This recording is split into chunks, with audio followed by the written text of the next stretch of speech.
Hello दोस्तों, welcome back my channel. आ चुके हैं और एक नॉलेजेबल वीडियो के ऊपर रिएक्शन लेकर एंड तक देखना। वीडियो बहुत ही इन्फॉर्मेटिव होने वाला है दोस्तों। F35 से रिलेटेड वीडियो होने वाला है। अब डिटेल्स में क्या बताया जाता है वीडियो में, वो तो देखने के बाद ही हम लोग को पता चलेगा। वीडियो अगर अच्छी लगे तो लाइक शेयर और चैनल को सब्सक्राइब कर लेना इसी तरह का नॉलेजेबल वीडियो देखने के लिए। और चैनल लिंक मिल जाएगा in the description. So let's start this video. आप देख रहे हैं अल्फा डिफेंस हिंदी में आपका स्वागत है। आज का ये वीडियो थोड़ा कॉम्प्लिकेटेड हो जाएगा क्योंकि हम लोग यहाँ पर बात करने वाले हैं एक ऐसे टेक्निकल टॉपिक के बारे में जिसमें आपको बहुत सारी नई चीजें समझने को मिलेगी। रॉयल नेवी का F-35 लाइटनिंग 2 इस समय ट्रिवेंड्रम में है अब और देखते हैं आज क्या क्या सुबह नया हम लोगों चीज़ ने हम इसकी लोग नई को फोटोग्राफ्स जानने को देखी मिलता थी। है। इस फोटोग्राफ को कोट करते हुए मैंने मजाक में कहा था कि हम लोग इसका RCS मेजरमेंट कर सकते हैं और अगर हम लोग ऐसा करते हैं तो हमारे पास में F-35 को लेकर बेहतर डेटा मौजूद होगा। लेकिन किसी ने एक बहुत ही इंटरेस्टिंग क्वेश्चन पूछा है। हालांकि इस टोन को मैं एंडोर्स नहीं करता हूँ, लेकिन क्वेश्चन काफी इंटरेस्टिंग है।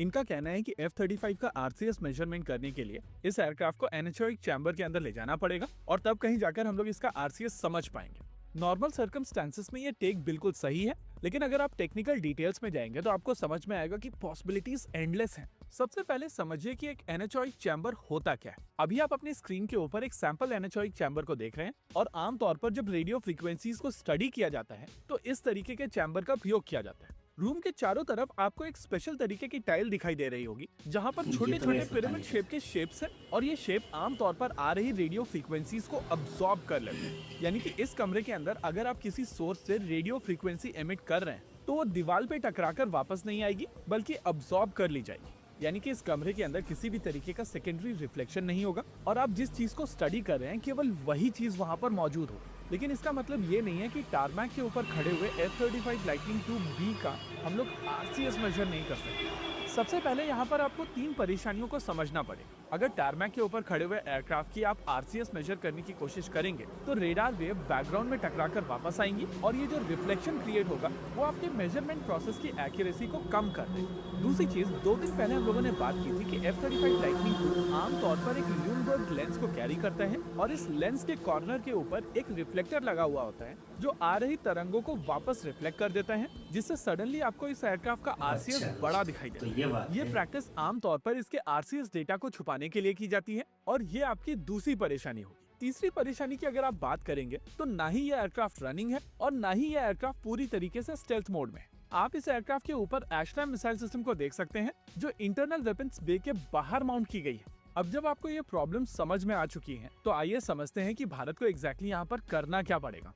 प्रैक्टिकली आपको यहाँ पर एक short range narrow beam RCS measurement radar उठाना पड़ेगा जो हाईली डायरेक्शनल हो और इसमें dual polarised horn fed Cassegrain antenna का प्रयोग किया गया हो। इस तरीके के एंटेना आमतौर पर बहुत ज्यादा डायरेक्शनल होते हैं, लेकिन हम लोगों को यहाँ पर कंटिन्यूअस वेव का प्रयोग करना पड़ेगा क्योंकि आपको कंटिन्यूअस सैंपल्स की आवश्यकता पड़ेगी। लेकिन अगर आपके पास में पल्स्ड रेडार है तो आपको फ्रीक्वेंसी चेंज करनी पड़ेगी और स्टेप्ड फ्रीक्वेंसी अप्रोच यहाँ पर काम कर सकती है। इस कलेक्टेड डेटा को आप सिस्टम व्यू या लैब व्यू में डालकर इसको थॉरली एनालाइज कर सकते हैं और ये सॉफ्टवेयर आपके लिए हर तरीके की मैथमेटिकल कैलकुलेशंस कर सकते हैं।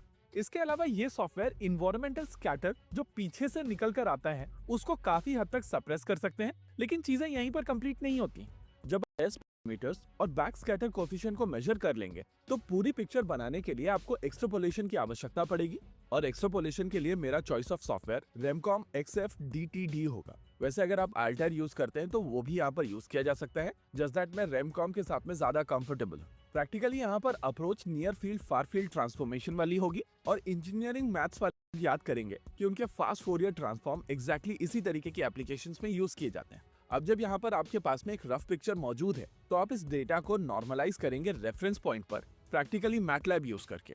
हालांकि यहाँ पर एडिशनली फेको और MOM सॉल्वर्स लगेंगे जिससे आपका बेसलाइन काफी हद तक पूरी तरीके से वैलिडेट हो जाएगा। अब यहाँ पर जरूरत होगी इसकी फ्रीक्वेंसी डिपेंडेंट स्कैटरिंग के प्रिडिक्शन को लेकर। ये प्रिडिक्शन CFT स्टूडियो से किए जा सकते हैं, मैथमेटिकली मॉडल करके इससे सब्ट्रैक्ट कर दिया जाएगा ताकि आपको पूरी तरीके से एक अच्छी पिक्चर मिल जाए। यानी कि यहाँ पर थोड़ा समय लगेगा, लेकिन आप पूरी तरीके से RCS मेजरमेंट कर सकते हैं और एयरक्राफ्ट को टच किए बगैर कर सकते हैं। हालांकि क्वेश्चन तो दोस्तों वीडियो तो यहाँ खत्म ही था पूरा मामला। सच बताओ तो बहुत कुछ जानने को मिला, बहुत कुछ नॉलेज भी मिला। अब देखिए दोस्तों, वीडियो में जाता है बताया गया कि हम F-35 का RCS कर सकते हैं। हालांकि ये थोड़ा सा टफ होगा, क्रिटिकल होगा, मगर हम कर सकते हैं। असंभव नहीं है। मगर दोस्तों मेरा पता है कहना क्या है, एक ही बात है कि जब हम F-35 लेने ही वाले नहीं है तो इसका RCS करके कोई फ़ायदा नहीं है। उसका जो डिटेल्स वगैरह है वो जान के हमारा कोई भी फ़ायदा नहीं है। और दूसरी तरफ देखा जाए तो ना ही चीन के पास है ना ही पाकिस्तान के पास है, तो फालतू का RCS करने का कोई मतलब ही नहीं बनता है। और ये जो फाइटर जेट है ना F-35, ये हमारे इंडिया में भी दिखाई जो दे रहा है, ये अमेरिका तो नहीं है। हाँ, इसने बनाया अमेरिका है, मगर ये शायद मुझे जहाँ पता है कि ये ऑस्ट्रेलिया का है, मे भी हो सकता है, एग्जैक्टली मुझे नहीं पता। और ये जो F-35 है ना, इसने जो हमारे इंडियन एयरवेज में टेक ऑफ किया है, मतलब लैंडिंग किया है ना, इसके पीछे का कारण आई होप आप लोग को बहुत अच्छे तरीके से पता है, फिर भी मैं बता देता हूँ। इंडिया और जिस कंट्री का ये जो F-35 है ना, हम दोनों मिलकर एक युद्ध अभ्यास कर रहे थे। तो युद्ध अभ्यास करने का टाइम ये जो F-35 है वो ऊपर फ्लाइंग वगैरह कर रहा था, तो वेदर चेंज के कारण इसका जो लैंडिंग है ना वो युद्धपोत में हो नहीं पा रहा था। तो ये बहुत देर तक हवा में उड़ता रहा, तो इसका जो फ्यूल है वो कम हो रहा था। तब इसको ना आपातकालीन लैंडिंग करवाया गया हमारे इंडियन एयरवेज में, और तब से लेकर अभी तक ना इसका एक के बाद एक न्यूज़ वगैरह निकलती आ रहा है। दोस्तों, मैं आप लोग को क्लियर कट बता देना चाहता हूँ एक बार, भारत कोई भी F-35 वगैरह खरीदने वाला नहीं है, क्योंकि हम हमारे एमका के ऊपर बहुत ही दिल से काम कर रहे हैं और बहुत ही जल्द हमारे एमका हमारे सबके सामने, पूरे वर्ल्ड के सामने मतलब उतर जाएगा, आ जाएगा, ठीक है। और वो जो हमारे एमका है ना वो F-35 से भी बहुत ही पावरफुल होने वाला है। और इस वीडियो में एक चीज़ मुझे बहुत ही अच्छा लगा, मैंने देखा कि जो F-35 है ना वो पूरा स्टेल्थ मोड में नहीं था। और जिस भाई ने कहा ना RCS का जो क्वेश्चन किया या फिर प्रश्न किया है ना, बहुत ही बढ़िया। इसी तरह का अगर कोई भी प्रश्न होता है ना तो बहुत सारा नॉलेजेबल जो चीज़ है, जो बात है, वो हम लोग को जानने को मिलता है। अब ये जो न्यूज़ है और 3-4 या फिर 5-6-7 दिन चलने वाला, उसके बाद इसका ऊपर भी पूरा फुल स्टॉप लग जाएगा। ओवरऑल वीडियो बहुत ही ज़बरदस्त था। आप लोग का राय कमेंट में जाकर बताना जरूर। मिलते हैं नेक्स्ट वीडियो में, तब तक के लिए जय हिंद, जय भारत।